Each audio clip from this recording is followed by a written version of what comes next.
Well, good morning, Bruce. I was talking to Chris, and he said him and Rita wanted to see what the A model is looking like. So I thought while I'm doing that, I'll go ahead and update you on where it's at, and I'm going to try to start doing my videos again to kind of keep you current on how it's going. My last camera crashed, and my computer had crashed, and I've got both of those up and running again. So I'll do my best to keep it up, but I'm all by myself here, and it's a lot to do all the work and run the business and do the videos, but I'll do my best. So I want to show you all the metal work is just about wrapped up. I'm doing just a little bit more on the hood, and I'm about to get it where it needs to be. I keep having to put that hood on and off because of the hood, the sheet metal, there's no inner skin, and it just wraps around there, the landings, and off of the car it acts different than on the car, and on the car I can't dolly it and move it, but it was so smashed up from the frozen hinges and stuff. It's just been a lot of work. So thank goodness I'm about done with the metal work, and then we'll get into the inside. So I sent you that order on the interior stuff. I need to get all those parts here, and then I can mount all those to make sure I have everything I need, because there's some extra holes in the dash and stuff like that that I may have to modify that I want to get done before it's finished.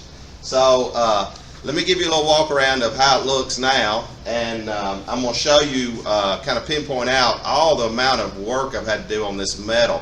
When the car was disassembled and stored and moved like that, it damaged the body and the alignment of everything so dramatically that it took a lot just to get it back in place. And then not having the original fenders and all the stuff, not having the car together, none of the aftermarket stuff fit, so I lost all those numbers. So the only number I really had was the firewall and a door, and I was able to use the door to set the pockets, which makes it's difficult on this car because it has no frame around the pocket, so all the stress had to come out of the post and everything, so they stand in a rigid lock location. And then locate the door. Then up here is all I had. Everything else is aftermarket. None of it fit at all. So I had to make this hood a dolly and shape it to this exact shape, and then level it to this exact level so that I'd get a good gap here. I had to move the body quite a bit because the body had settled just a little bit. So once I got the body locked down and then this number set, then all this had to be moved into this location. I mean, this has to be moved to the end of the hood. If that hood is down a little right there, it moves it right here to where it closes up this gap. So that's been a lot. That radiator shroud or cover there, stainless steel cover, I've had to relocate the radiator inside of it. I've had to modify the radiator inside of it. I've had to reshape the bottom of it. I've had to trim. I've done so much work on that. The crossbar here, it was damaged, so I've had to reshape it. The way it bolts, that when you tighten it up, it would move these fenders. The inner fenders, the inside of these front fenders was way too, there wasn't enough material in there. So when I would bolt those down, it would pull these fenders up so high that, that none of that was going to work. The steps, which were supposed to bolt on, that came covered and trimmed and ready to bolt on, they were too wide. This one was too wide by like 15, almost 18 millimeters. That's a long ways. It stuck out of the fender quite a bit, but also the back fender was misshapen, and it's not shaped like the other fender. So I've re-arched the back fenders. I've had the rumble seat area, every bit of that was so misshapen, and I really had no reference because everything else was so damaged. But I've got it in pretty good shape. So I'm going to give you a quick walk around on where I'm at right now, and then hopefully I'll get some of this interior stuff soon, and we'll start doing some interior work, and then I get all that mocked up, and I can start doing some body work, and then hopefully get this thing tore apart where I can get it painted and put in your overdrive unit. I've got your overdrive unit came in, and I will show you what that looks like. All right, we'll just start up to the front. So all your hinges were frozen in place while this thing was stored and moved, which it tore all the hinges on the top, bent all the hinges, and stretched all this metal. So I had to TIG weld all the corners, and it's thin. That was extremely tough. I had a friend of mine, Mike Huffman, help me with that, who is phenomenal with that, and thank goodness for him. and he got that done, and then I had to get this metal shrunk down where it would hold. And same here, where this was in there and frozen, and all this has been moved and settled. It was bent all the way down through here, and you can see a little bit of stress marks from where I've been doing some dollying, and I'll do a little bit of picking before I skim it, but it's in good shape. And then this area right here was the same way. This area is right here the same way. All this recess up in here was pushed in almost level. I've had to bring all of that out. I had to build a little jig and dolly and bring all that out, and a lot of the louvers were bent, and work all the louvers, which is if you've ever worked on louvers, that's a lot of work. The radiator, I had to raise the inside of this. I had to cut all the mounts out of it, raise the radiator up, modify the radiator because it's almost touching right here on the inside, and it still need to go down a little bit more. I had to modify it here. I had to take off about 6 millimeters on each side right here to get it to go low enough to not touch here. These are sitting right on the insulation strip that goes down through there, the anti-rattle strip, so there's no way it can go any lower, and these were still touching. This piece right here, it was terrible. It didn't fit the box that come in. The holes were in the wrong spot. This was shaped wrong. On this fender here, this landing was shaped wrong, where I had to slice and pie cut and remove a lot of it. Had to pie cut this here, pie cut it back here, and let all that kind of relax so it could lay out. I had to straighten this bar, and I didn't even know what the bar was supposed to be until I had all this in its place to know how to straighten the bar to match the landings, because when you pull it down right here, it would move that fender. This fender, I've had to slice it here, stretch that out. Front of this fender on this side, I've got a raise. You can see that low area, and that's just how it was stamped into it. Back here where these two come together, none of this I had to pie cut this and pull all this around, and then hammer form all that and weld a lot of that and reshape all that to get that to fit. It didn't fit at all. The steps, I've modified them here, and I'll probably do a little bit more. I've cut this end completely off, disassembled these things, because they were finished, ready to bolt on, supposedly had the mat glued on and everything. And when I pulled that off, these were all rusty underneath. There was no prep underneath the rubber pads that were on this.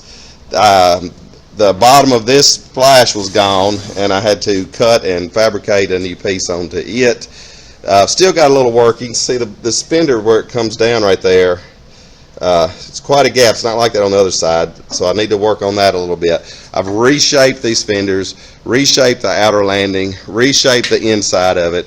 The body panels, like this panel that goes on, I've had to split it down through here because it wasn't the shape of this. So when I did the front, I just made these pieces because the pieces I had were so poor quality fit. So I just handmade it. It was better off to make that piece. I'd have been better off probably just to make that piece. Let's see what else back here. So the rear deck lid here for the rumble seat, it was 8 millimeters longer right here. So I had to slice this all the way down and remove 8 millimeters of it. That's a lot. It wouldn't even close or fit into the hole. And inside here, it was the inner structure was the same way. It didn't match, so I had to reshape the inner structure, reshape all the landings. The new hinge pivots in here wouldn't even bolt to this. So I reshaped and did all that, and then I went ahead and epoxy primed it inside and out, even on the skin, to seal all that off. But really, really poor fitment, and now I've got it where it's a pretty good gap. But that thing wasn't even shut before. I still got a little bit of an issue back here at the back. This landing on this skin is not long enough, so it shows a little bit of a gap. I'm going to try to get in there to move that, but this is part of how difficult it is for me to move that. I have to completely disassemble this and move it, and then completely put it back together, align it and set it to see how it looks. And the mock-ups to make this metal work fit is what's so hard to do. I'll have to mock up an entire section just to get one little measurement, take it all back apart, and then make it fit. And even with that gap, that little extra right there, when I open this, it is all but touching right there. So I need every bit of it right there. I just gonna have to do something about that lip right there to get that down. These parts have really been brutal. This fender is a little wider than the other fender, and it's shaped a lot different right here. That's why I'm going to try to reshape that. I'm trying to get all these as close as possible. When I get done with this, you won't be able to tell it. It's going to look nice, accurate, and square. This pad I've done the same way. This step, I've had to cut it, I slice it all the way down, weld this piece back on.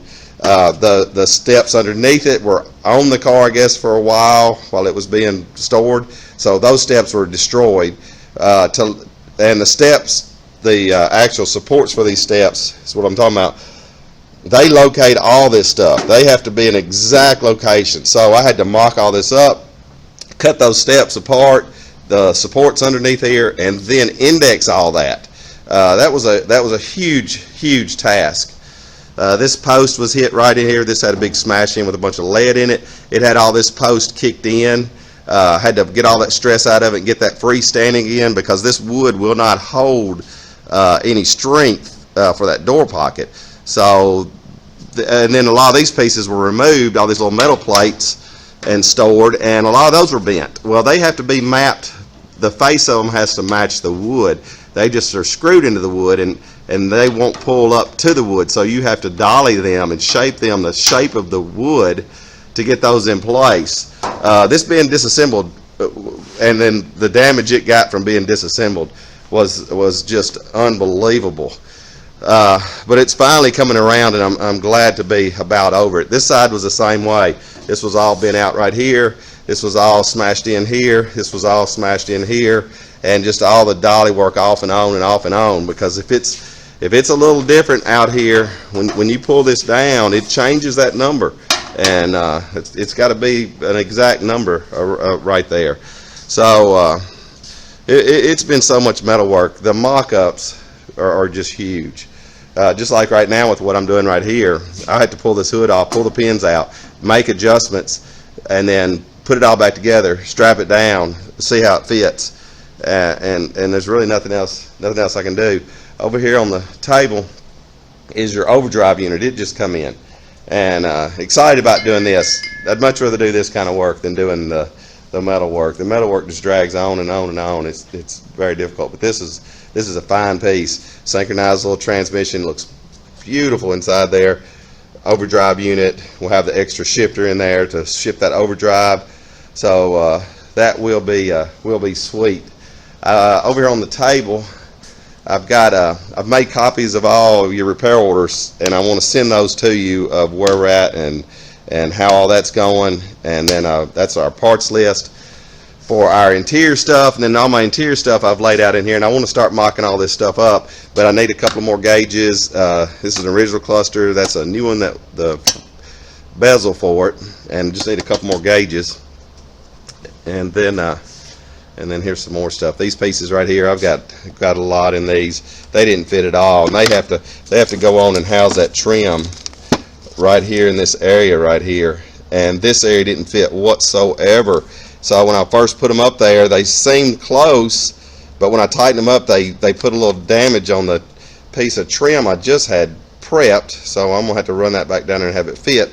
But I don't know how they expect you to install stuff like this. That landing right there, the way that bolts, is what supports it and locates it.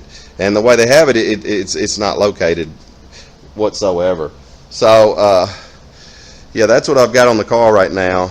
The metal work has been such a disappointing setback and time consumer that I'm extremely disappointed in the quality of the metal. But it's really all you can get. You know, there's no other supply of metal out there. And if you just had one or two little pieces, you can make fit. But most of it being that way, it is a lot of metal work, a lot of mock-up, and thank goodness it's about over. So I'm going to wait on that interior parts order to come, and I'll try to give you another update here soon as how all that's going. But here it is.